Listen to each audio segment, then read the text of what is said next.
Hello everyone, welcome back to my channel Rondhone Bondhon. আমি রিয়া। আজকে আপনাদের জন্য নিয়ে এলাম মাটির পাত্রে একটা দুর্দান্ত রান্না। তো মাটির পাত্রে রান্না করলে এমনিতেই স্বাদ কিন্তু দ্বিগুণ হয় আর স্বাস্থ্যের জন্য ভীষণ উপকার। তো চলুন দেখে নিন আজকের এই রেসিপিটাকে। একটু অন্যভাবে বানিয়েছি, অনেক রকম টুইস্ট থাকছে রান্নাটার মধ্যে, তাই শেষ পর্যন্ত দেখবেন, স্কিপ করবেন না। ভালো লাগলে একটা লাইক, কমেন্ট আর শেয়ার করে দেবেন আপনাদের ফ্রেন্ডস অ্যান্ড ফ্যামিলির সঙ্গে। তো এখানে ডাঁটাটাকে নিয়েছি, ডাঁটা নিয়ে এরকম ছোটো ছোটো টুকরো করে কেটে নিয়েছি। এক ফালি কুমড়ো নিয়েছি, কুমড়োটাকেও মোটামুটি ওপরটা একটু ছাড়িয়ে নিচ্ছি, তারপরে এটাকেও এরকম টুকরো টুকরো করে কেটে নেব। তো এখানে পেছনের যে ছালটা থাকে সেটাকে একটু রেখে রেখেই আমি কাটছি, যেহেতু একেবারে নরম হয়ে গলে যায় যদি, সেই জন্যে একটু ছালটা রেখে কাটলে এটা ভালো হবে। তো আপনারা আপনাদের পছন্দ মতো সাইজ করে কেটে নেবেন। আমি এরকম ছোট ছোট টুকরো করেই কাটছি। এই রেসিপিটা খেতে এতটাই ভালো হয় যে গরম ভাত বলুন কিংবা রুটি পরোটার সাথে খেতেও কিন্তু দুর্দান্ত লাগে। এই যে দেখুন কুমড়োটা কাটা হয়ে গেল। এবার আলুগুলোকেও এখানে কেটে নিচ্ছি একদম মিডিয়াম সাইজ করে। তো আমার চ্যানেলে অনেকগুলো ডাঁটা বা অনেক কুমড়ো এই সমস্ত রেসিপি আমি খুব রিসেন্ট আপলোড করেছি। যদি ভালো লাগে তাহলে একটা লাইক করে দেখে নেবেন। তো এখানে একটা মশলা বানিয়ে নিচ্ছি। একটা পেস্ট তৈরি করার জন্য এখানে 1 চামচ পোস্ত, 1 চামচ সাদা সর্ষে আর 1 চামচ কালো সর্ষে এর মধ্যে দিয়ে নিচ্ছি।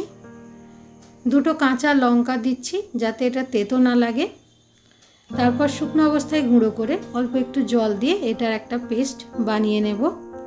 তো দেখুন আমি এখানে বাটির মধ্যে নিয়ে নিয়েছি, পেস্ট রেডি হয়ে গেছে।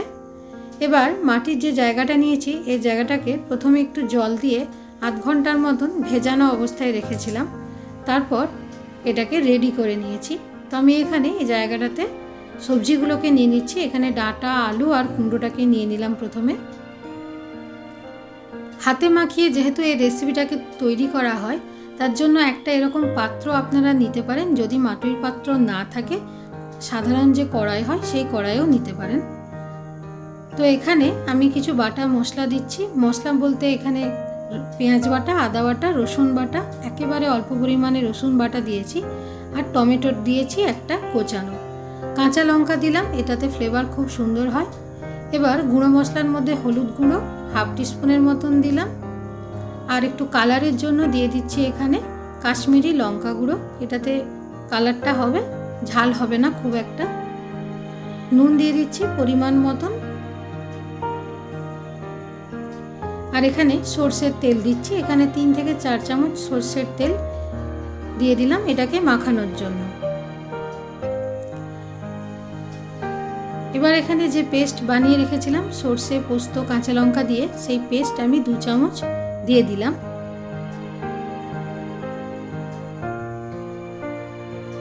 অল্প একটুখানি চিনি দিয়ে দিচ্ছি, চিনিটাতে স্বাদটা খুব সুন্দরভাবে ব্যালেন্স হয়ে যাবে। এবার হাতে করে খুব ভালো করে এটা কিন্তু মাখিয়ে নিতে হবে। এটা চামচে করে মাখালে হবে না, এটা হাত দিয়েই মাখাতে হবে, তাতে স্বাদ অনেক ভালো হবে। একটু সময় নিয়ে মাখাতে হবে।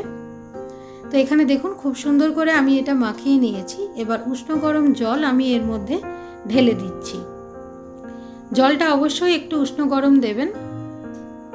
তারপর এখানে খুব ভালো করে গ্যাসটা জ্বালিয়ে হাই ফ্লেমে বসিয়ে দিলাম। তো এটাকে রান্না করার জন্য খুব বেশি নাড়াচাড়া করার দরকার নেই প্রথম অবস্থায়। প্রথমে এটাকে ঢাকা দিয়ে 10 মিনিট মিডিয়াম টু হাই ফ্লেমে এটা হতে দেব।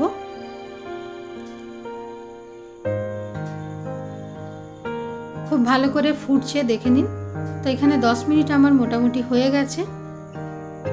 এবার ঢাকনা খুলে একটু দেখে নিচ্ছি, যেহেতু এর মধ্যে সর্ষে সমস্ত কিছুই দেওয়া রয়েছে তার জন্য একটু ফেনা ফেনা ভাব হয়ে এসেছে। তো এই সময় একটা ভাজা মশলা দিয়ে দিচ্ছি। এটা মাখানোর সময় আমি ইচ্ছে করেই দিইনি, পরে দেওয়ার জন্য, তাতে স্বাদটা একটু বেশি হবে। এটা ধনে আর জিরের রোস্টেড মশলা, শুকনো কড়াই নেড়ে তারপর গুঁড়ো করা আছে। এবার দিয়ে খুব ভালো করে আবার ঢাকনা চাপা দিয়ে আরও 10 থেকে 15 মিনিট রান্না করলাম, যতক্ষণ না একেবারে নরম হয়ে আসছে। দেখুন এখন একেবারে কালারটা চেঞ্জ হয়ে গেছে, সমস্ত কিছুই কিন্তু খুব নরম হয়ে গেছে। এবার শেষকালে রান্নাটার শেষের দিকে আমি এখানে একটা প্যান নিয়ে নিচ্ছি, আপনারা তড়কা প্যান নিতে পারেন। আমি একটা ডাবুর মধ্যে সর্ষের তেল 2 চামচ নিয়ে তাতে 5 ফোড়ন আর একটা শুকনো লঙ্কা দিয়ে খানিকক্ষণ একটু নাড়াচাড়া করে এই সর্ষের তেলের এই ফোড়নটা এই তরকারির মধ্যে ঢেলে দিলাম। এতে স্বাদ কিন্তু ভীষণ ভালো হবে। এই ছকটা অবশ্যই দেবেন, তাহলে রান্নাটা তবেই কিন্তু সম্পূর্ণ হবে। তো তৈরি হয়ে গেল আমার এই রেসিপিটা। যদি ভালো লাগে অবশ্যই একটা লাইক করবেন, বারবার বলছি শেয়ার করে দেবেন, কারণ এই রেসিপিটা খুব সুন্দর হয়েছে, আপনারা দেখলেই বুঝতে পারবেন। ভালো লাগলে ধন্যবাদ।